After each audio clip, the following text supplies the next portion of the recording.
Ich liebe es, in einem Fluss aus violettem Feuer zu sein und die Energie durch mich strömen zu lassen. Oder in einem Ozean aus violettem Feuer zu schwimmen, unter einem Wasserfall zu stehen. Doch im Ego-Gehirn darf keine Angst herrschen. Man kann nicht ängstlich sein und zugleich auf die Energie des Kronenchakras fokussiert. Alles geschieht im selben Augenblick.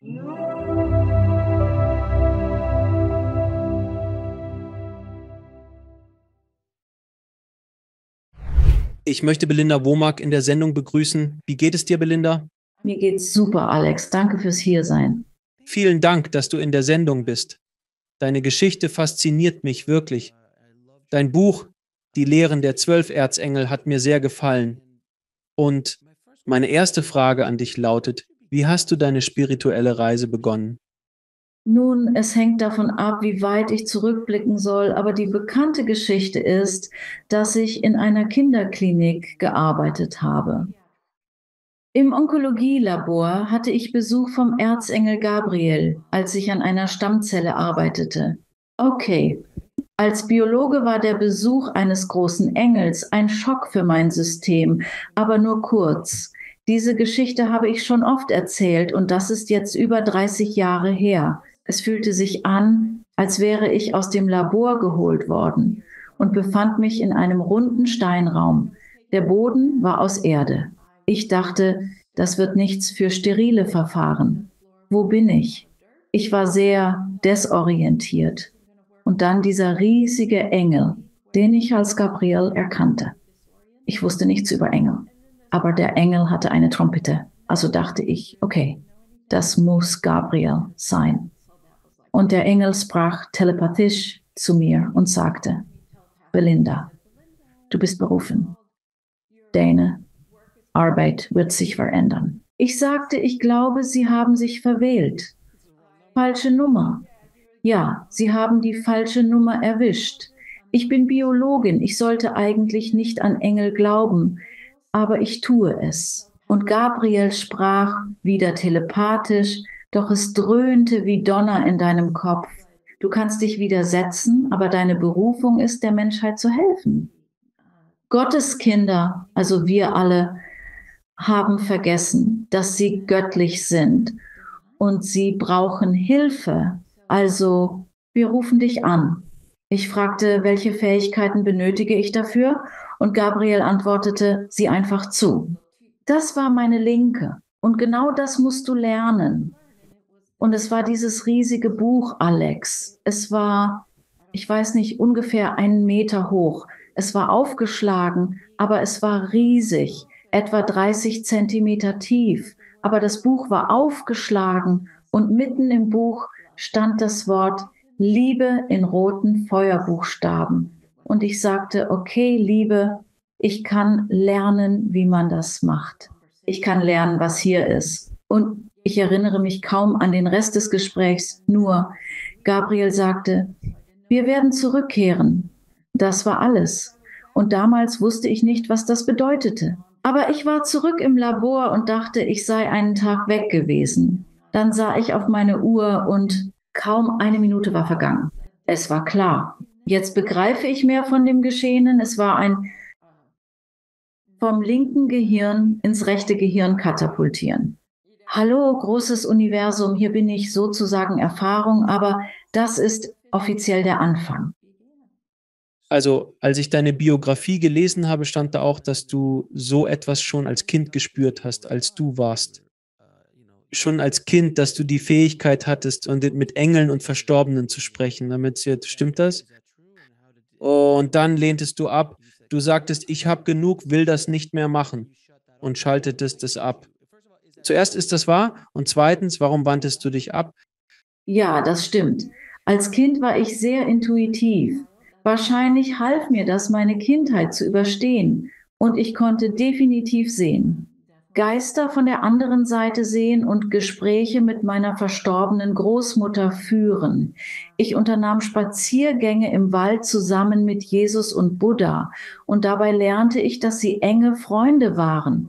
Engel waren ebenfalls zugegen. Ich konnte es nicht ganz begreifen. Was ich Ihnen als Kind sagen kann, ist, dass ich Dinge über Menschen wusste, die sie normalerweise vor mir verbergen wollten. Und das war sehr unangenehm. Und ich lag oft richtig und ich bekam Ärger deswegen, weil ich einfach sagte, so ist es eben. Und so als ich war, 11 oder 12. Das war der Moment, als ich beschloss, Wissenschaftler zu werden. Und dann würde ich all das beenden und nichts mehr damit zu tun haben. Das war im Grunde genommen mein Versuch. Es ging um meine Sensibilität. Für Menschen und Mitgefühl, das hat mich definitiv nie verlassen. Ich muss Sie etwas fragen. Also, als Sie diese Begegnung mit Gabriel und dann begannen die Engel allmählich zurückzukehren und du hast angefangen zu kommunizieren. Als du beschlossen hast, öffentlich zu machen und dich von deiner Wissenschaft zu trennen, du hast immerhin 2 Masterabschlüsse und bist sehr erfolgreich. Du bist nicht nur jemand, der auf der Straße Selbstgespräche führt. Du bist ein erfolgreicher Wissenschaftler. Ich muss annehmen, dass deine Kollegen dich wahrscheinlich seltsam angesehen haben. Wie bist du damit umgegangen, diese Information, diese Botschaft an die Welt zu bringen? Und wie hast du es auf einer psychologischen Ebene verarbeitet? Also das war ziemlich ein erstaunlicher Teil meiner Verwandlung war, als die 12 Erzengel mich riefen. Dieser Ruf erforderte von mir intensive innere Arbeit. Sie lehrten mich von Beginn an, mich mit Energie zu laden, jedoch mit einer spezifischen Absicht. Sie brachten mir bei, mich mit bedingungsloser Akzeptanz meines wahren Selbst und meiner Bestimmung zu erfüllen. Es dauerte eine Weile, bis ich das wirklich begriffen habe.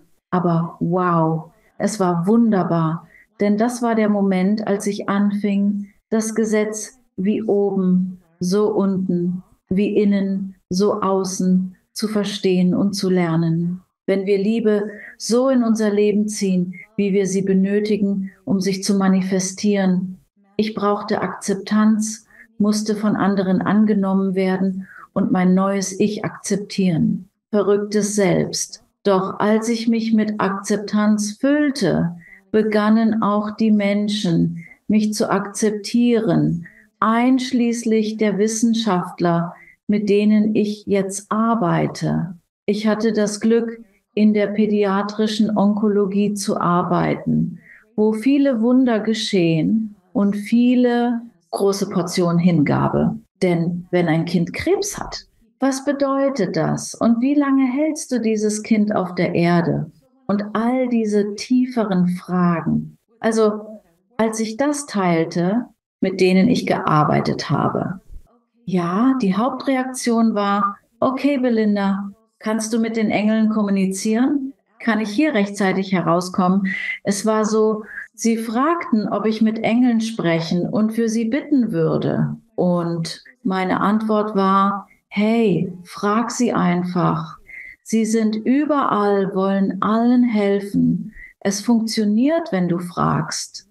Und ich denke an Alex, einen ganz bestimmten. Das ist ein Arzt mit zusätzlichem Doktortitel, nicht wahr? Sagte er. Sie war unglaublich. Weißt du, sagte sie, du musst das akzeptieren. Wir sehen alle, dass dir etwas passiert ist und du anders geworden bist. Deshalb musst du es akzeptieren. Einfach fantastisch. Das hat mein Leben lang funktioniert und ich lehre es weiter. Ich bringe es anderen bei, denn viele Menschen spüren den Ruf, ihren gewohnten Job aufzugeben und ins Ungewisse zu springen, nicht wahr? Sie wollen vielleicht unabhängige Filmemacher, Schamanen, spirituelle Lehrer oder Heiler werden, so wie du.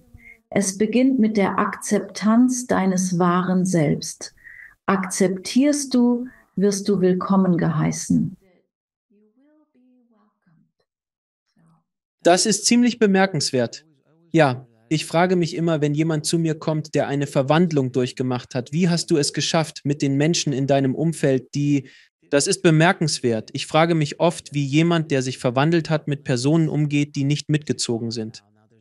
Sie erkennen ihre alte Freundin Belinda nicht mehr. Sie ist weg.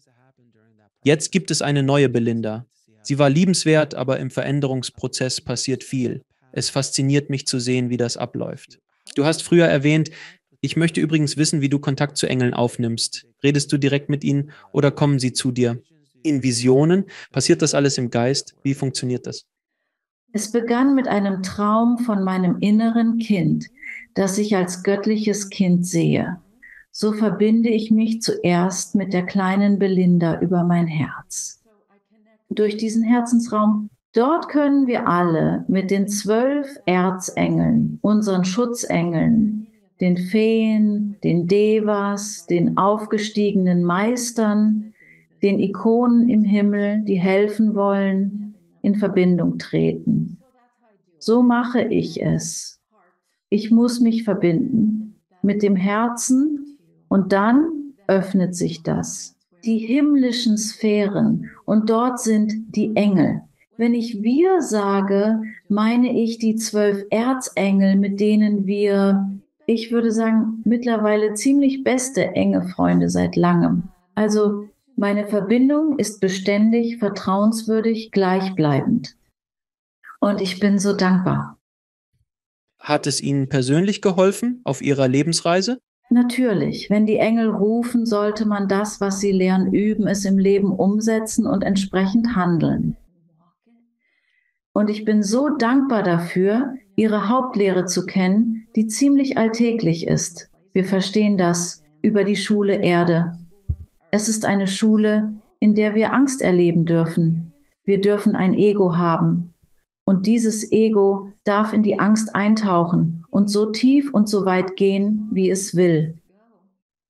Wenn wir uns für Liebe entscheiden, bleibt diese Wahl in Gedanken. Du würdest mich fragen, ob ich sie in meinem Kopf erlebe. Ich erlebe sie auf alle Arten, durch das, was ich fühle, sie sehe, sie spüre. Sie sind überall. Wenn wir aus Liebe wählen, steigt unsere Schwingung, nicht wahr? Wir verändern uns. Das Ego gleitet wie ein Läufer ins Ziel und richtet sich nach der Seele aus. So ist es leichter, im Herzensraum zentriert zu sein. Und dann wird das Leben besser. Diese Engel haben recht. Sie haben mir vor 30 Jahren versprochen, möchtest du eine glückliche Kindheit haben, weil du keine hattest? Ich dachte, das klingt ziemlich gut. Und Alex, das Leben wird stetig besser und glücklicher. Keine Beschwerden meinerseits. Es funktioniert. Liebe wirkt, Leute. Wenn du Angst magst, daran haben mich die Engel heute Morgen gerade erinnert. Schau, Belinda, Menschen dürfen tun, was sie wollen. Wenn sie Drama wollen, können sie es haben, wenn sie Angst wollen und, weißt du, sich über die Welt und Politik beschweren und in diese Filme eintauschen. Sie nennen das alles Filme. Dann ist das eben das, was sie tun dürfen, wenn sie im Himmel auf Erden leben wollen. Sie können das tun, aber es ist nicht deine Aufgabe. Sag es ihnen. Hey, du könntest auf Erden fast wie im Himmel glücklicher sein. Es ist meine Aufgabe, dies zu ermöglichen. Doch muss ich akzeptieren, wenn sie ablehnen. Du hast etwas Interessantes in deiner letzten Antwort erwähnt über das Erschaffen deiner eigenen Realität. Hast du irgendwelche, sagen wir mal, Tipps oder Ratschläge, wie wir unsere eigene Realität erschaffen können? Denn ich stimme diesem Konzept, seine eigene Realität zu erschaffen, voll und ganz zu. Und ich nehme immer das Beispiel der großen Depression. Es gab Leute, die in dieser Zeit Vermögen gemacht haben und andere, die aus den Gebäuden sprangen. Und das ist alles relativ. Selbst in den schlimmsten Zeiten, selbst während des Holocausts, gab es Schindler und er hat Menschen gerettet. Also gab es selbst dort helles Licht und viele davon. Es gibt also immer. Es hängt davon ab, welche Realität du schaffen willst. Welchen Rat gibst du den Leuten? Also 2 Dinge sind zu verstehen. Über das Erschaffen unserer eigenen Realität. Erstens haben wir ein Ego. Dieses Ego ist anfällig für Angst und befindet sich in unserer linken, der männlichen Gehirnhälfte. Es ist der Teil des Gehirns oder Verstandes, der in Angst oder niedrigere Frequenzen gezogen werden kann, je nach gewählter Ausdrucksweise. Und dann gibt es die Seele. Und die Seele ist wirklich jener göttliche Teil von uns, der das Ego umfasst. Das ist vergleichbar mit dem ultimativen Elternpaar, welches spricht. Deine Entscheidung auf dem Schulschiff Erde hier. Wir erschaffen unsere Realität ständig. Aber genau das tun wir. Die Seele tut das und das Ego tut das. Und das Ego bekommt dabei viel Unterstützung durch unser Unterbewusstsein. Und dieses Unterbewusstsein trägt all das Gepäck in sich, ob es nun unsere Vorfahren und ihre Erlebnisse oder was wir in früheren Leben oder unserer eigenen Kindheit erfahren haben und die Geschichte aus diesem Leben. Und die Engel bezeichnen all das als Geschichten. Und sie sagen, wenn eine Geschichte auftaucht, ob es eine Erinnerung oder ein Gedanke oder ein Gefühl ist, das sagt, das fühlt sich nicht himmlisch an, das macht mich nicht glücklich, dann sagen sie, lass es los. Wenn du dich einlässt, bist du Teil des Films, lebst in dieser Realität. Auch wenn es nur eine Erinnerung ist, kennst du das Prinzip. Alex plötzlich zurück in der vergangenen Szene. Oh, ja, genau. Also wenn du dich selbst emotional, mental, wenn du unsicher, sogar ängstlich durch eine dunkle Gasse gehst und das nicht der Ort ist, wo du sein möchtest, dann rufe zuerst die Kraft der Liebe an. Liebe ist die Energie, die uns erschaffen hat.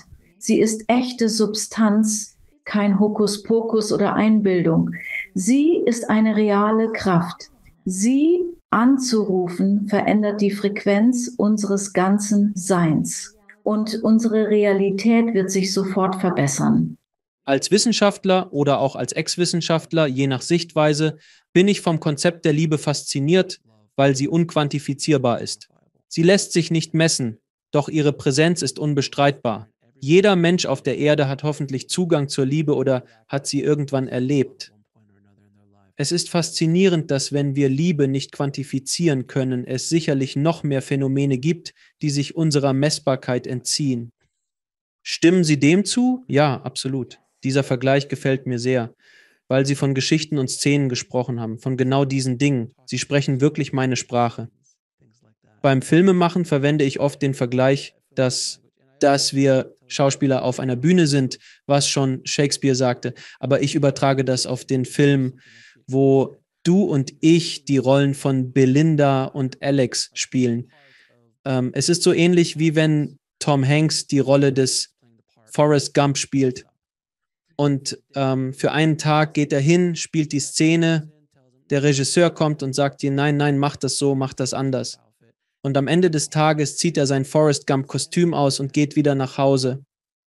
Und der Wahnsinn ist, dass wir sind Schauspieler, die Rollen spielen. Unsere Seelen sind die eigentlichen Darsteller. Das Leben auf Erden gleicht einer langen Szene, einem endlosen Film. Der Wahnsinn ist jedoch, dass wir glauben, wir seien wirklich diese Figuren und vergessen, dass wir Schauspieler sind. Ich bin interessiert daran zu erfahren, was die Engel denken und wie du dies als Analogie interpretierst. Nun, was die Engel sagen, ist, dass das genial ist und sie könnten nicht mehr zustimmen. Und sie lehren sogar, dass der Tod leicht ist, wenn es Zeit ist zu sterben, sagen sie. Du gehst vom Set, du verlässt das Filmset und plötzlich wird dir klar, oh, ich verstehe, ich weiß, wer ich bin, im größeren Sinne.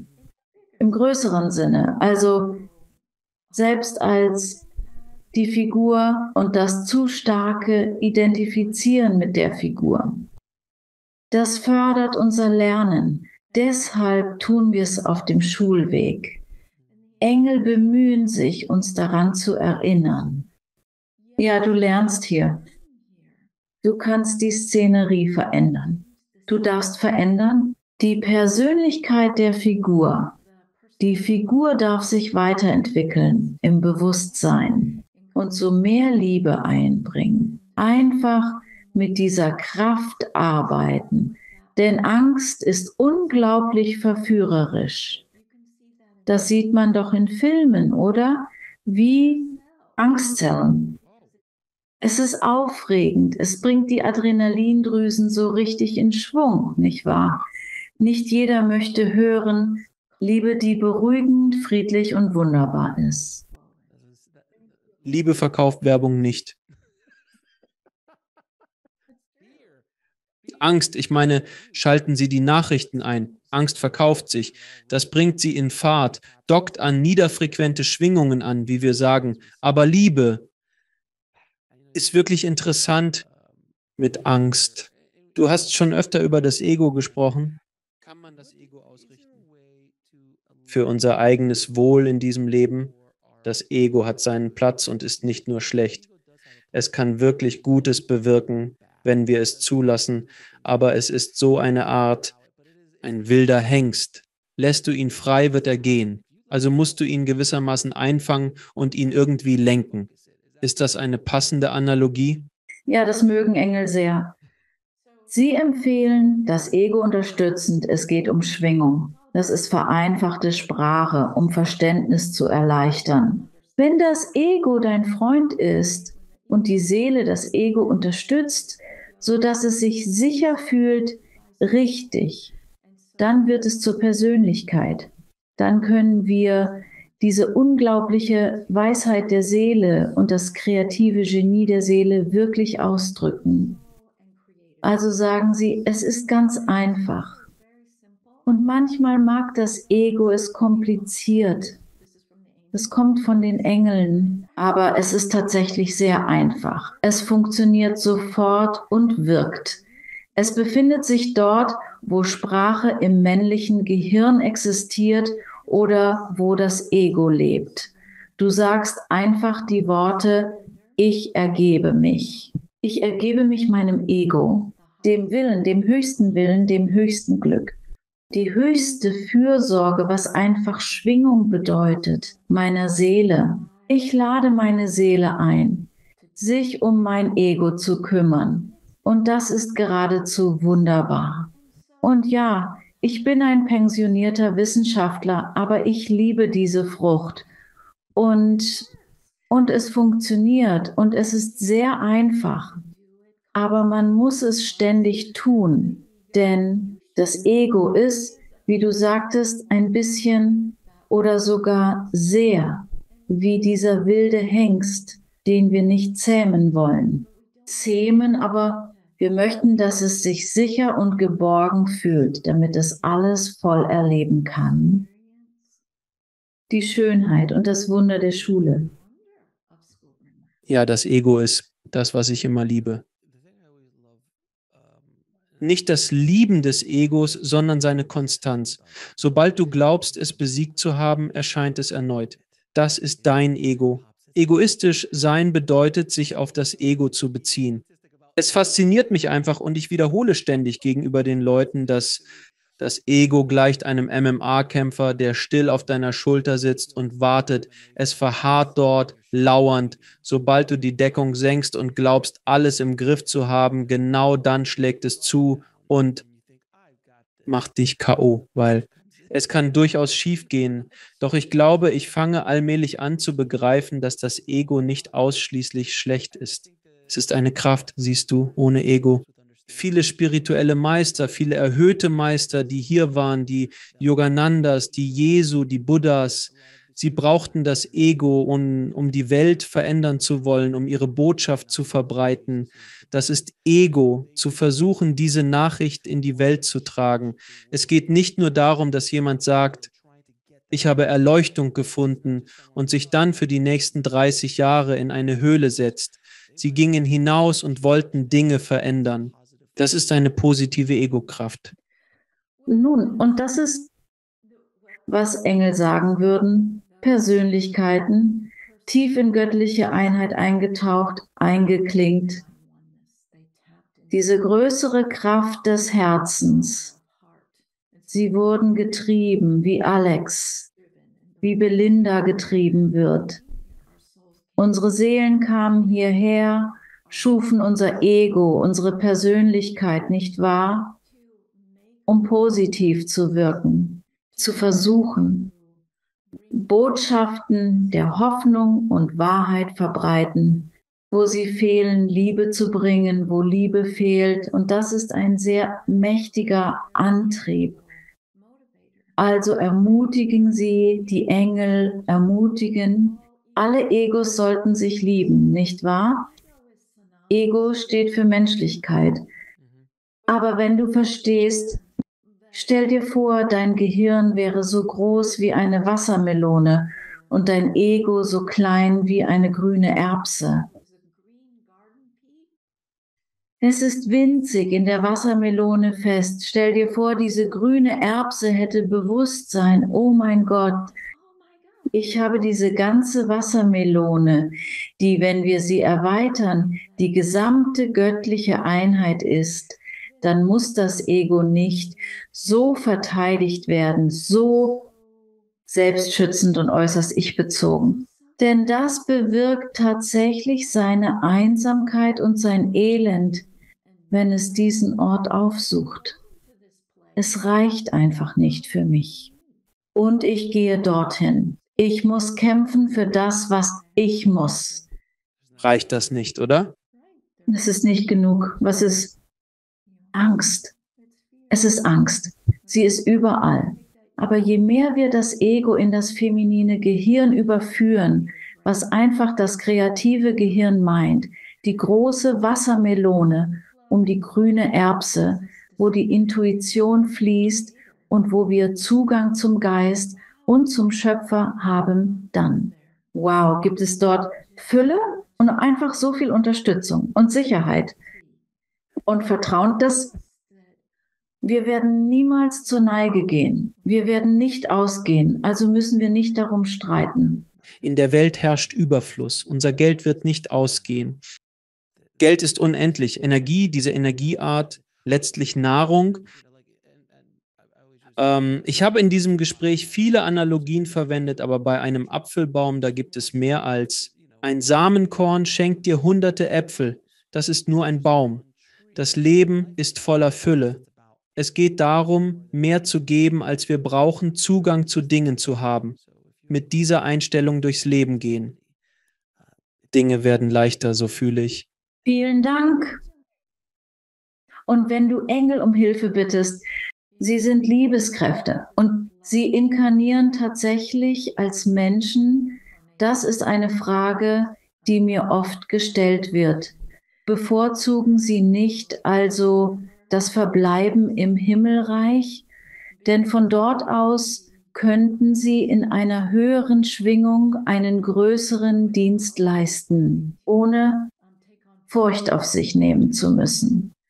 Aber sie verstehen sie durchaus und sie helfen uns, indem sie einfach dieses Ego lenken und es zurück zur Seele führen. Und sie helfen uns sogar zu erinnern. Das ist eine ihrer Lieblingsaufgaben, Engel, dem Ego zu helfen, es zu bitten. Hast du das Universum um das Nötige gebeten?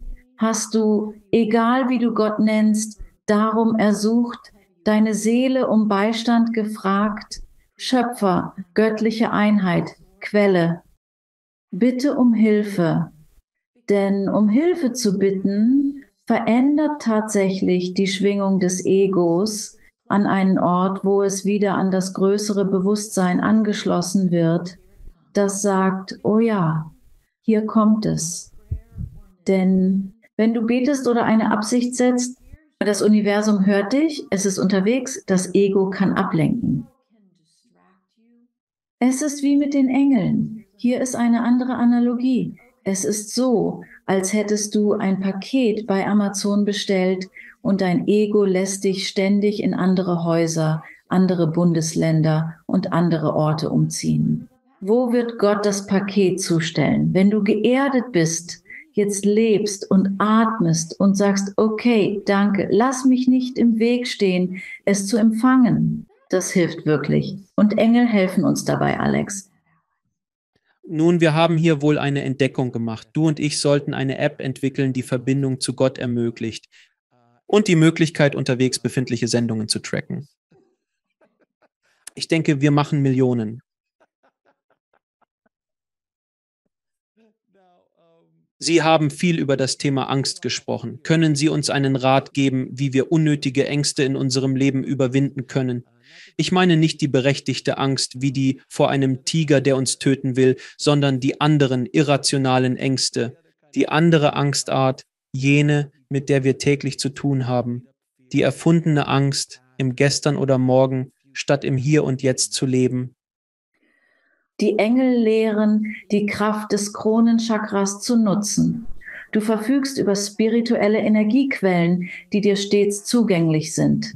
Sie waren immer präsent und expandieren, sobald du die Energie gebrauchst. Es ähnelt dem Muskeltraining. Je mehr du trainierst, desto kräftiger werden die Muskeln. Die Chakren sind Teil deiner Seele. Wenn dein Ego mehr von dieser wunderschönen violett-lila Energie verlangt, da ich mich an einem Ort der Furcht befinde, wird die Energie stärker sein und umso mehr wirst du diese Kraft täglich spüren. Es ist wirklich einfach.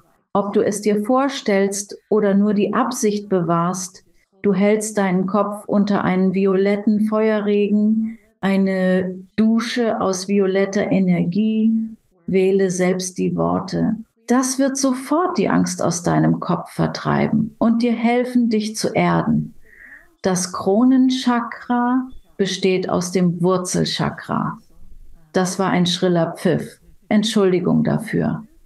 Aber dieses Wurzelchakra verankert uns im Hier und Jetzt. Es ist die göttliche Mutter oder die göttlich-weibliche Energie, die uns mit der Erde verbindet. Und der andere Teil des violetten Feuers der Krone ist das Willenschakra, das Halschakra. Es geht um Kommunikation, die Wahrheit finden, in der Wahrheit leben. Die Wahrheit ist, Angst existiert nicht wirklich. Sie ist eine Illusion, die wir erleben, ähnlich wie gruselige Szenen in Filmen. Je mehr wir die Angst nähren, desto realer scheint sie uns. Tauche ein in violettes Feuer. Ich mag es, im Fluss aus violettem Feuer zu sein. Lass die Energieströmung durch dich fließen. Schwimme in einem Ozean aus violettem Feuer oder stehe unter einem Wasserfall davon. Aber du darfst keine Angst in deinem Ego-Gehirn haben. Keine Angst. Und konzentriere dich gleichzeitig auf die Energie des Kronenchakras, denn es ist Liebe. Und die Liebe verwandelt Angst. Das ist ihre Aufgabe. Sie findet diesen Ort. Sie findet die Angst und wandelt uns zurück in Liebe. Und das Violett der Krone bedeutete auch Vergebung. Die Engel lehren uns, um wahrhaft frei von Angst zu sein, selbst wenn sie im Unterbewusstsein verankert ist, was beim menschlichen Kollektiv der Fall ist, muss die unterbewusste Angst gereinigt werden. Dies betrifft den sogenannten alten männlichen Teil, den patriarchalischen Aspekt von Kontrolle und Urteil. Und nicht genug und Unwürdigkeit, all das gute Zeug, eine Reinigung geschieht. Wenn du deinem Unterbewusstsein helfen möchtest, ohne im Treibsand zu versinken, nimm dir einfach ein paar Momente, sei in diesem violetten Feuer, gib dein Ego dem Willen deiner Seele hin und vergib auch das, woran du dich nicht einmal erinnerst. Geh einfach herum und sage, ich gehe gerne hin und her, ich gebe mich hin, ich vergebe alles. Und diese Energien, diese Frequenzen der Liebe sind faszinierend, weil sie sofortige Schwingungswechsel bedeuten. Wir wechseln schnell von einem düsteren zu einem fröhlichen Film. Es gibt so viele Überzeugungen und Glaubenssysteme, die wir haben, die uns einschränken können. Haben Sie Ratschläge für Menschen, wie wir diese limitierenden Überzeugungen, die uns nicht mehr dienen, ändern können? Der einfachste Weg, einschränkende Überzeugungen zu ändern, ist, sie zuerst zu identifizieren.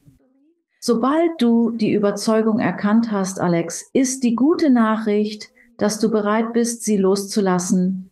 Hast du sie gefunden? Stell dir vor, es ist ein Buch. Du ergreifst das Buch, schleuderst es in den violetten Feuerfluss und schickst es damit zurück zur Zentralsonne. Die Zentralsonne symbolisiert das Herz der göttlichen Einheit, das Herz des Schöpfers, den Ursprungsort aller Seelen, einschließlich der 12 Erzengel. Das Violettfeuer unserer Krone ist dazu bestimmt, Überzeugungen zu Staub zu zermahlen. Und sollte dies zu einfach und nicht mächtig genug erscheinen, sei versichert, dass es dennoch wirksam ist. Eine weitere unterhaltsame Sache ist, den großen Blauen zu rufen, wie ich Erzengel Michael von der Zentralsonne nenne. Seine Energie entspricht dem Willenschakra. Wir bringen also die höchste Wahrheit herein. Ruf einfach Erzengel Michael, spiel ein wenig Star Wars, nimm das saphirblaue Lichtschwert und durchbohre damit die Überzeugung. Und die Überzeugung zerspringt einfach so. Die Wahrheit ist, wenn unser Glaube ins Stocken gerät, gibt es oft ein vergangenes Leben, das wir vergeben müssen. Doch meist zerfällt dieser Glaube einfach zu Staub und verschwindet. Wir Menschen besitzen mehrere Ausgaben desselben Buches, jedoch mit unterschiedlichem Inhalt. Wir ändern den Titel, modifizieren die Kapitel, stellen das Ende an den Anfang. Deshalb müssen wir manchmal mehr als einmal zum Schwert des Erzengels Michael greifen, um einen tiefen und alten Glauben zu klären, den vielleicht auch unsere Vorfahren in Zeiten des Mangels und der Härte teilten. Erstaunlich, wie wir das können. Weißt du, alles ist gut, aber die Angst, nicht genug zu haben, bleibt. Das ist es. Dieser Glaube, dieses Buch, tief in der DNA verankert. Doch das violette Feuer und Erzengel Michaels Schwert werden es erreichen. Liebe erreicht alles, egal wie tief begraben. Es wird es sicher finden und dann verwandeln. Kannst du dem Publikum erklären, was das göttliche Experiment ist? Das göttliche Experiment, deshalb sind wir hier. Also die Erde als Klassenzimmer, nicht nur die 12 Erzengel bezeichnen sie so, wurde so entworfen und entwickelt, damit Seelen könnten reisen für ein Experiment, eine Erfahrung, wo sie Erfahrung sammeln könnten, Gegenteil von Liebe in Schwingung, und zu sehen, nun, wie sieht das aus? Wie fühlt sich das an? Was passiert dabei, wenn ich in die Illusion gehe? Denn alles, was ich kenne, ist Wahrheit und Liebe. Und so wurde die Schule Erde mit übrigens enormem Schutz und unglaublichem Genie erschaffen. Die Lehrerschaft der Schule ist herausragend. Also dieses göttliche Experiment, damit wir erfahren konnten. Seelen konnten es erleben.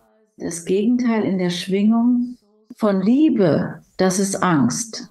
Und so, das äußert sich als Gegensätze, Tag und Nacht, Dualität, die wir als männlich und weiblich sehen. Was die Engel sagen, ist kein Gegensatz. Es ist alles nur eine Mischung. Aber in jedem Mann gibt es eine sehr starke Frau, die er finden muss. Und in jeder Frau gibt es einen starken Mann, den sie finden muss. Aber diese Gegensätze, nicht wahr? Reich, arm, glücklich, traurig, wir können sie erleben. All diese Tiefen der Gefühle und Gedanken, und wir dürfen sie erleben in diesem Experiment, die Dualität von Vergangenheit und Zukunft. Und die Engel sagen, was zählt, ist der Moment, im Jetzt zu sein, denn dann kannst du es verändern. Aber die gute Nachricht ist, das ist jetzt alte Neuigkeiten, dass das Experiment erfolgreich war und die Schule würde sich gerne verwandeln. Zurück in seinen himmlischen Garten, sodass es ist nicht länger ein Ort, um über Leid und Gewalt zu lernen. Dunkle Zeiten. Verstanden. Alle Gespenster des Universums.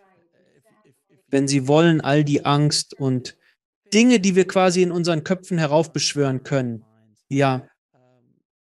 Nun, woher kommen sie Ihrer Meinung nach und was denken die Engel, was die Schlüssel zur Freiheit in diesem Leben sind? Also ich werde sie ins Spiel bringen, denn sie machen das besser.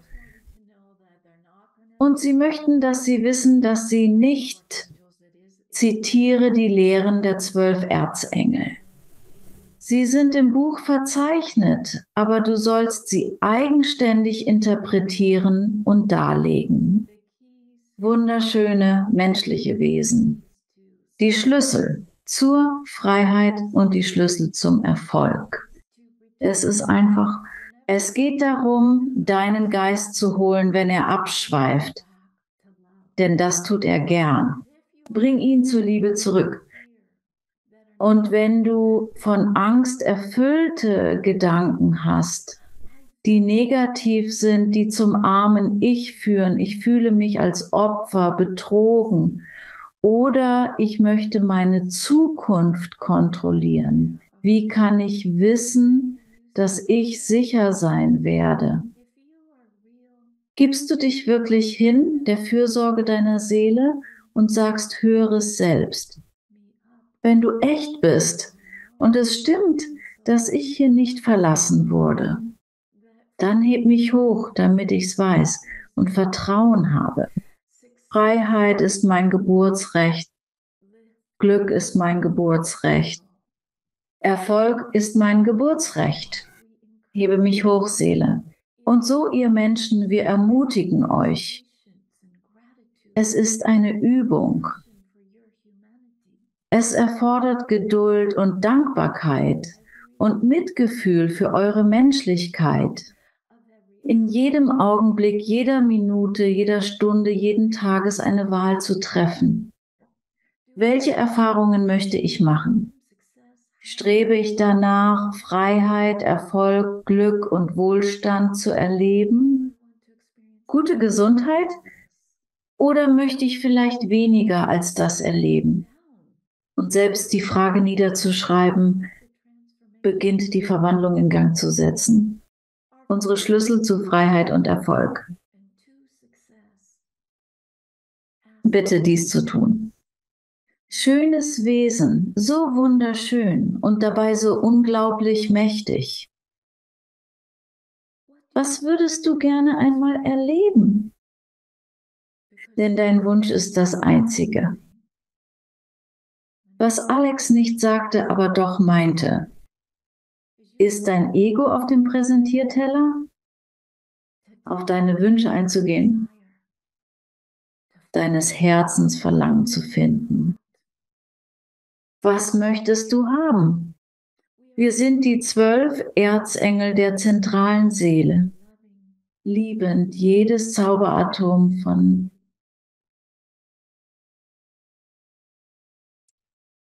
Das war wunderschön. Das war herrlich. Vielen Dank, dass du das mit uns geteilt hast. Meine nächste Frage geht etwas tiefer, deshalb würde ich gerne hören, was du dazu zu sagen hast. Und auch die Engel, falls sie möchten. Woher kommt die Energie Gottes?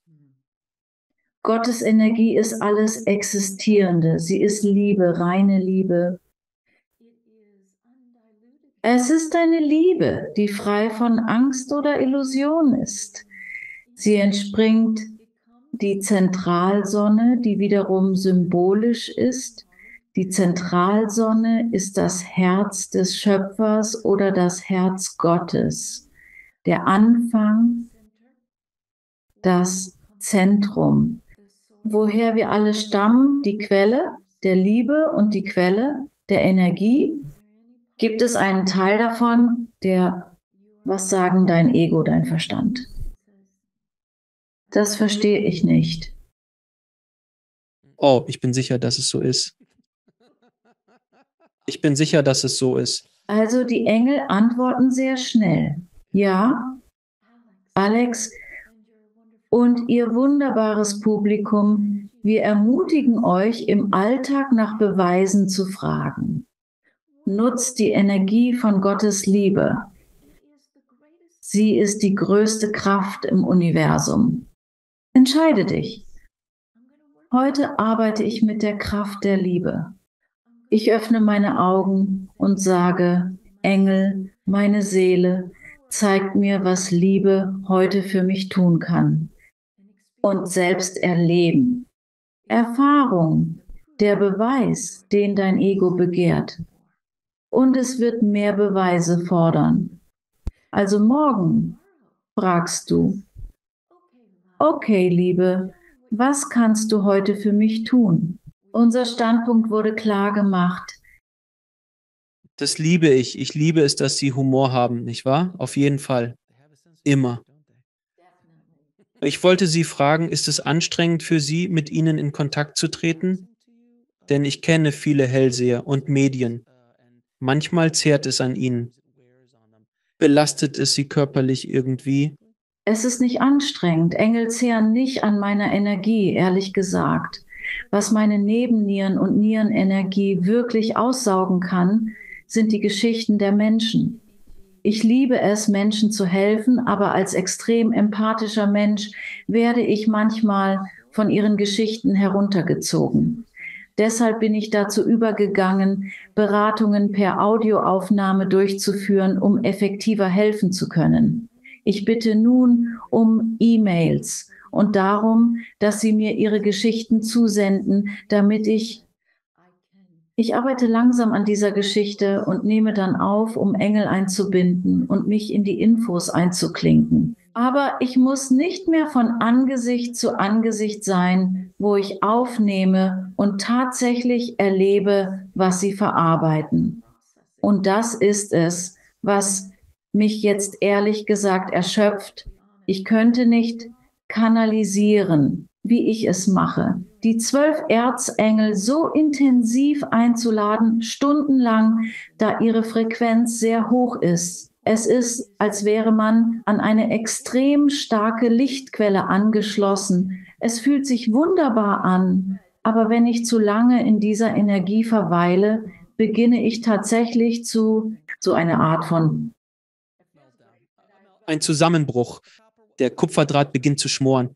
ja, genau so. Du musst es ausschalten. Lass es ein wenig ruhen. Lass es abkühlen, bevor du loslegen kannst. Wie du siehst, ich liebe Analogien. Ich auch. Passt gut zusammen. Das ist lustig und wirklich faszinierend, denn, wie gesagt, ich habe mit vielen Medien gesprochen, vielen. Hellseher, die channeln können und Medienkanäle ebenfalls und das zehrt an ihnen, aber es ist völlig logisch, dass du dich mit einer so hohen Energieebene verbindest, dass manchmal kommt der Punkt, an dem man sagen muss, dass man ein wenig kürzer treten muss. Heißt das also, dass du bei Beratungen keine persönlichen Zoom-Meetings mehr durchführst oder ähnliches? Was wirklich total nachvollziehbar ist, um ehrlich zu sein, denn, und ich habe das in der Sendung schon millionenfach gesagt, man trifft Leute und hört ihre Geschichten und sie wollen dich in ihr Drama hineinziehen. Sie wollen einen hineinziehen, denn eine weitere Figur im Drama steigert das Drama. Also fangen wir an zu ziehen, hineinzuziehen. Und es gibt diese toxischen Energiesauger auf vielerlei Weise und sie meinen es vielleicht nicht einmal böse. Es ist einfach Teil des Umkreises, der Umlaufbahn dieser Personen. Es ist wirklich interessant, dass du immer noch helfen willst, aber ab einem gewissen Punkt musst du dich selbst schützen. Ja, und Alex, das Ego siehst du. Hier ist der Punkt. Wenn das Ego nicht erkennt, dass es einen unglaublichen liebevollen Elternteil, die Seele hat, nicht wahr? Es hat den perfekten Mutter, Vater da, will helfen, immer zusammen mit unserem Helferteam im Himmel. Wenn das Ego das nicht weiß, wird es immer mehr ins Drama gezogen, denn so bekommt das Ego Aufmerksamkeit. Und Aufmerksamkeit ist eine Form der Liebe. Das ist sie. Du lächelst mich an, aber es ist wahr. Ja, ich habe Kinder, also verstehen mich durchaus. Wenn dieser Mensch Aufmerksamkeit braucht und das Gefühl hat, nicht genug zu bekommen oder es vergessen hat, richtig, sie sind über 18 Monate alt. Sie beginnen außerhalb von sich selbst nach dieser Aufmerksamkeit zu suchen, bis sie daran erinnert werden. Du hast das in dir, richtig? Du kannst dich in die Liebe einbringen. Also gut, ich kriege nicht genug Aufmerksamkeit. Ich könnte meinen Arm brechen, um im Mittelpunkt zu stehen. Drama schaffen, unabhängig vom Alter. In jedem Alter.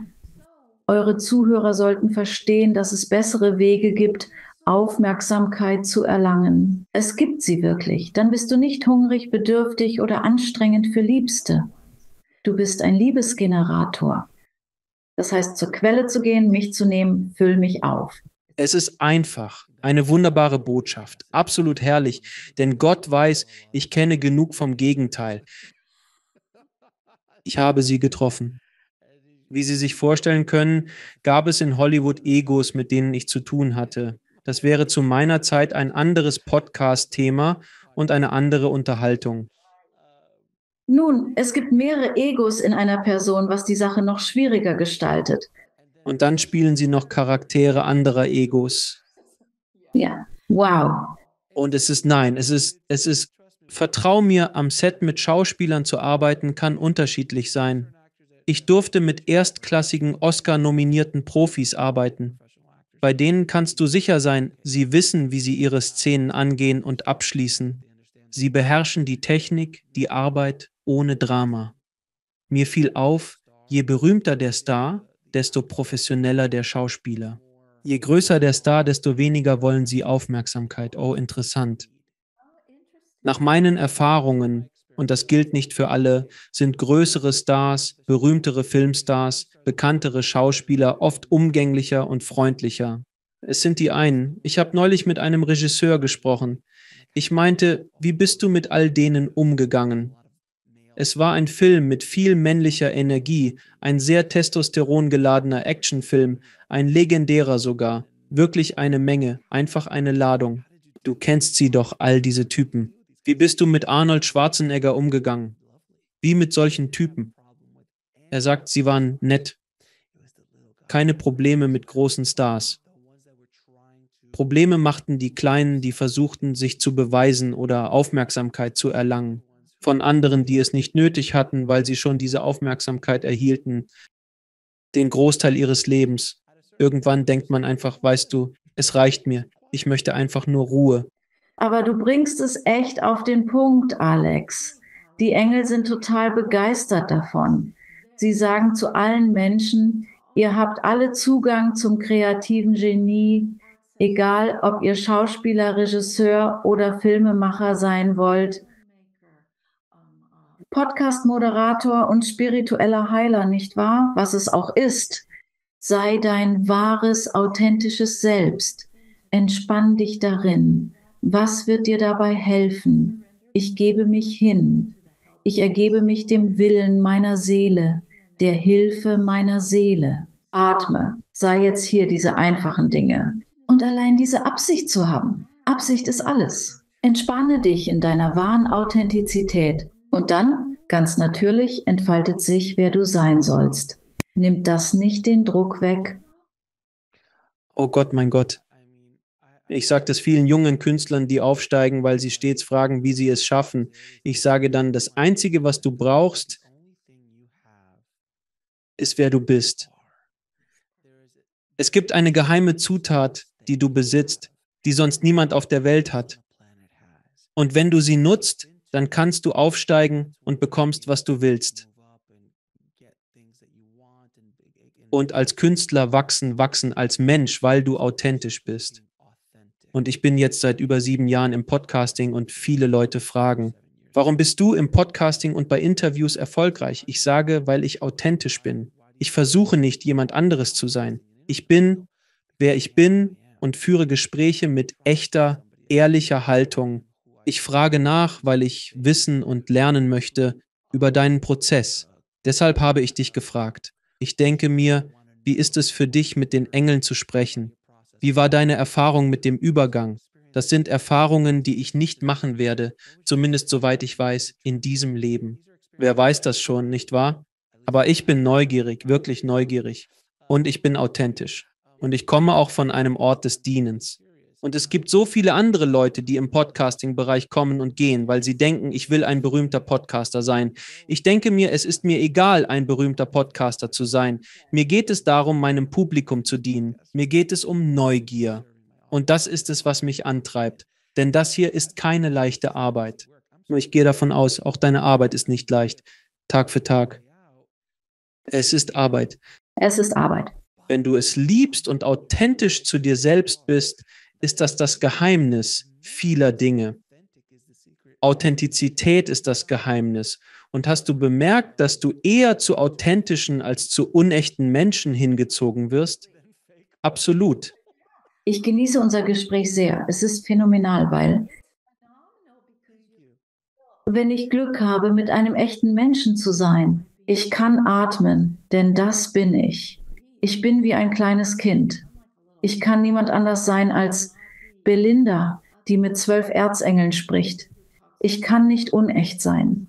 Selbst wenn ich es versuche, kann ich nicht lügen. So erfrischend. Und dafür danke ich dir. Ich danke dir für deine Authentizität. Wirklich. Ich schätze das, aber dann muss ich dir diese Frage stellen: Warum haben wir solche Angst, authentisch zu sein? Denn viele von uns denken sich, ich möchte wirklich tanzen, aber ich kann das niemandem zeigen. Oder ich möchte wirklich ein Schriftsteller sein, aber ich möchte das niemandem zeigen. Oder ich möchte ein spiritueller Heiler sein und Jesus. Ich hatte Angst, ich war schrecklich nervös, diesen Podcast zu machen, weil ich aus der Filmbranche komme. Und ich dachte mir, ich weiß nicht, ich möchte nicht als der spirituelle Typ bekannt sein. Ich möchte nicht verlieren, was ich habe. Ich möchte nicht mit Medien, Channel-Medien und Menschen, die Nahtoderfahrungen gemacht haben und solchen Dingen sprechen. Ich hatte Angst. Es dauerte ein Jahr, bis ich mich öffnete. Letztendlich, ich gab mich übrigens hin, sagte ich es einfach. Okay, tu mit mir, was du willst. Ich gebe alles. Und genau dann öffneten sich die Türen für mich weit. Absolut. Weit zurück standen die Türen. Plötzlich öffneten sie sich weit. Die Lehre der Engel besagt, dass Menschen, oder besser gesagt unser Ego, Angst vor Authentizität haben. Unsere Authentizität wandelt sich. Es ist wesentlich, dies zu teilen. Du und ich, wir verstehen das. Je mehr wir uns hingeben, desto tiefer sinken wir in unserer Berufung, in diese höhere Frequenz, die sich verändert. Wir dringen immer tiefer in uns selbst vor. Dann fällt es leichter, authentisch zu sein, umgeben von einer wunderschönen, liebevollen Schwingung. Was andere sagen oder denken, ist uns egal. Doch das Ego ist von alten, strengen Mustern konditioniert, die uns Urteile erwarten lassen.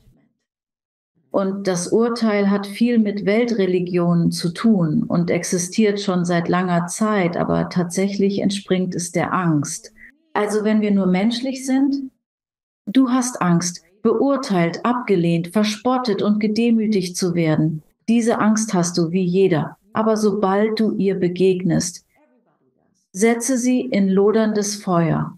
Und dort, wo wir starteten, füllt sich unser Gespräch mehr und mehr mit Akzeptanz. Du fragst deine Seele, bittest den Schöpfer, dich mit Akzeptanz für deine Authentizität zu erfüllen. Dann veränderst du deine Realität von innen. Du wirst stärker, letztlich viel stärker und löst dich von dem, was andere über dich denken oder sagen. So funktioniert es, ganz ohne Zweifel. Und es gab mal einen berühmten Komiker, der sagte, je älter man wird, desto weniger kümmert es einen, was andere über einen denken. Wenn du also jemals den 80-Jährigen in Unterhose und Hemd morgens die Post holen siehst, sei gewiss, es ist ihm völlig egal, was du denkst. Als extremes Beispiel. Doch beim Älterwerden erkennt man allmählich nach dem Motto, weißt du was, am Ende des Tages. Glaubst du, auf dem Sterbebett denkst du darüber nach, was Rose von dir dachte? Glaubst du, du machst dir Gedanken, was Jack wirklich von dir hielt? Solche Dinge sind unwichtig. Es ist alles nur Ego. Es dreht sich um die Wahrnehmung. Sei einfach authentisch. Es ist viel einfacher, authentisch zu sein, nicht? Einfach ätzend. Und das ist etwas, das du wirklich fragen kannst, deine Seele, die dein höheres Selbst ist, das dich erschaffen hat. Also lass es mich erklären. Die Seele ist Energie und sie erschafft das Ego. Also wurden wir erschaffen oder wir sind ein individueller Ausdruck unserer Seele. Okay, also wenn wir zur Seele zurückkehren, wenn das Ego sie bittet, uns mit Authentizität zu erfüllen, offenbare mir, warum ich hier bin, helfe ich oft. Ich betrachte ihre antike Astrologie Und es ist immer genau dort, im Geburtshoroskop. Warum bist du gekommen? Wenn wir also mit unserer Absicht zur Seele gehen und fragen, ob sie unser authentisches Selbst offenbart, beginnt die Entdeckung. Ich habe diese Erfahrung nicht gemacht und weiß nicht, ob du sie hattest. Ein Engel mit Trompete hat mich eingezogen. Das ist im Grunde, was passierte. Das musste ich tun. Belinda, du denkst, du bist Biologin und das ist, was du tun wirst, aber du bist unglücklich, weißt du? Weil du den Menschen nicht wirklich hilfst. Du tust es auf eine Art, doch du weißt, du sehnst dich nach mehr. Sie haben mich. Was tun? Die Hände heben, sagen, okay, ich gebe auf, ihr habt mich. Es ist der universelle Casting Agent. Sie kommen so rein und sagen, nein, ich weiß, du hast diese Rolle gespielt, aber deine Karriere wird hier nicht vorankommen. Du musst hier rüber wechseln, mit dieser Figur arbeiten und anfangen, sie aufzubauen. Nun, Belinda, ich stelle dir einige Fragen, die ich allen Gästen stelle. Was bedeutet ein gutes Leben für dich? Was ist deine Definition davon? Authentisch bleiben. Sei authentisch, authentisch sein. Was ist deine Mission in diesem Leben? Helfen. Ich klinge wie eine hängen gebliebene Schallplatte. Um denen zu helfen, die bereit und willens sind, denn auf die Bereitschaft kommt es an. Um in dieses Glück zu treten, wirklich glücklicher zu sein, indem man sich öffnet und es annimmt. Echtes Selbst und sich von Angst befreien. Und was ist eigentlich der Sinn des Lebens? Für die Liebe entscheiden, Frieden bringen und uns ins Gedächtnis rufen, dass wir vom Schöpfer nicht im Stich gelassen wurden. Wir sind hier, um zu lernen. Aber es ist unmöglich, verlassen zu sein. Ja, es ist viel. Doch die Uni ist anspruchsvoll, auch wenn ich gestehen muss, es ist schwer. Es gilt als das Härteste. Das ist das ist es. Das ist der Horror, das ist Harvard. Ja, das ist Harvard, ohne Zweifel. Von Schulgebäuden, denn mein Gott, das hier ist kein leichter Ort durchzugehen, sagen wir mal. Und wo können sich die Leute mehr über dich und deine Arbeit informieren? Der einfachste Kontaktweg ist meine Webseite mit meinem Namen, belindawomack.com. Natürlich können Sie Ihr Buch bei Amazon und überall kaufen, wo Bücher verkauft werden. Und abschließend gibt es vielleicht eine Botschaft, die Sie persönlich oder die Engel an unser Publikum richten möchten. Menschen da, wir hören euch. Wir hören jeden Gedanken. Und jedes Gefühl. Wir möchten euch die guten Nachrichten überbringen. Schulzimmererde erfährt eine rasche Verwandlung. Bleib in deinem Film, in deinem Kino. Fülle ihn mit Liebe und Dankbarkeit. Überwinde Angst, Drama, Mangel. Handle dann von dieser höheren Warte. Sende deine Liebe hinaus in die weite Welt. Sende Liebe und Hoffnung. Sende Gebete für das Erwachen. Für das Erwachen aller, um aus diesem alten männlichen Urteil und Kontrolle und dem Nicht-Genug-Sein einer alten Weiblichkeit. Ich bin das Opfer. Ich bin die Ärmste. Ich bin schuldig. Ich werde beurteilt. Ich schäme mich. Tritt heraus aus diesem Menschsein und seid euer wahres, authentisches Ich. Sei in deinem Film, verändere deine Realität von diesem Ort aus. Hilfe, alle Betroffenen. Deswegen kamst du hierher. Genießen Sie Service. Wir sind immer für Sie da, immer. Vielen Dank, Belinda. Es war mir ein Vergnügen und eine Ehre, heute mit dir zu sprechen. Danke nicht nur für deine Teilnahme an der Sendung, sondern auch für deine wertvolle Arbeit und das Bemühen, Liebe zu verbreiten. Gott weiß, wie nötig wir sie haben. Ich schätze deine Zeit sehr, meine Liebe. Herzlichen Dank. Vielen Dank. Es hat wirklich sehr viel Spaß gemacht. Danke fürs Zuschauen. Klicken Sie unten auf ein Video, um fortzufahren und vergessen Sie nicht zu abonnieren.